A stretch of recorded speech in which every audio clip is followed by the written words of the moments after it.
So, year 4 of Bones. I know, year 4 is kind of hard to kind of fathom when you think about where we started and where we are, and now we're in London with a season premiere, and it's a 2-hour event.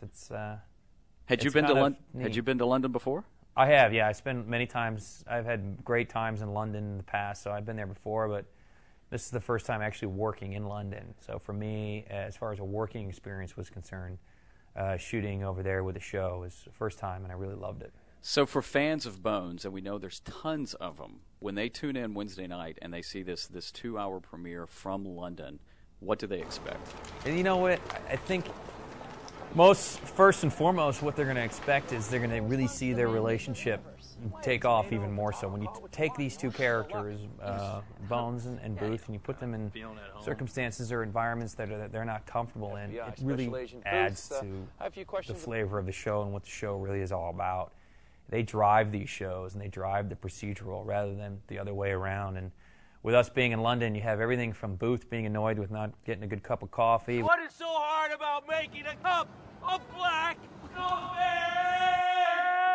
Trying to figure out how to drive a Mini on the right side of the road or the wrong side of the road while she's, bickering in his ear like an old married couple. Why didn't you rent this? I didn't rent this, okay? They screwed up at the rental-car place. I ordered an Aston, James Bond, but they gave me... Yeah, they gave you an Austin. It could happen to anyone. And they're trying to solve a case, and there's just so many elements that his character has to deal with that just brings up so many great moments between the two of them. What are you doing here?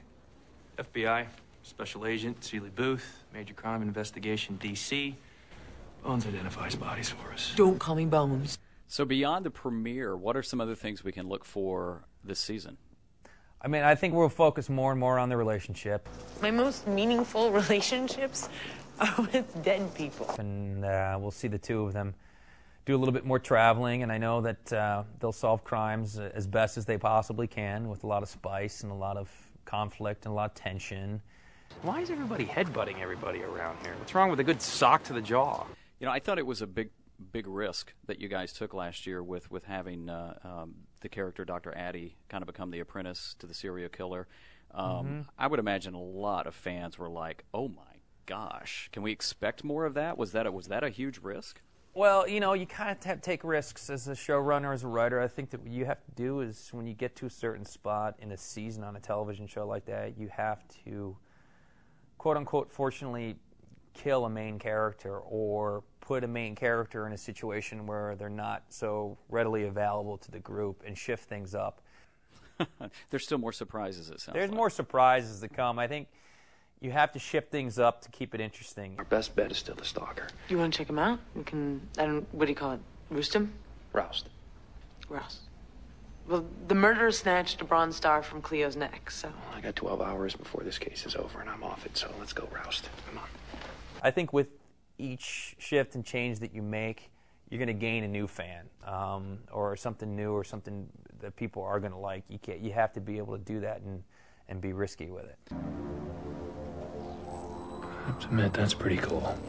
What about the comedy side? Because, there's a lot of humor. I think that the humor is really kind of something that I've kind of really loved and tapped into, and, it's definitely something that I really honor, and his character is a very sarcastic, charming kind of a guy. You're an insufferable, arrogant man. Who can find his way in and out of a bag, so to speak, of tricks and kind of find his way out in a very charming way. Don't be nice to me after I got you in trouble.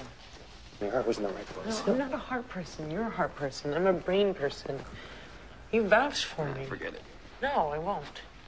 That's what's great about his character, is that he's lovable, and he can be sarcastic, and he can be a bit of a hard ass when it comes to interrogating people. Mr. Laurier, we have a warrant to search your... Don't run, Oliver. But he also has a soft side, and he also has a very funny side. I know that has to be tempered sometimes with me when I'm doing scenes, and I don't want to bring him too far up and too wacky, but I enjoy that aspect, and it's definitely something that I'll use in the future with other shows or other moments or other characters. It's stuff that you tap into as an actor, and you kind of want to exploit it and have fun with it, and that's stuff is dying to get out in you, and you use it down the line, whether it's continuous with this show or another moment or wherever that may come up. Well, we're looking forward to the new season, Wednesday night, you. 8 o'clock, and here's to many, many more seasons of Bones. Thank you. I appreciate it. Thank you.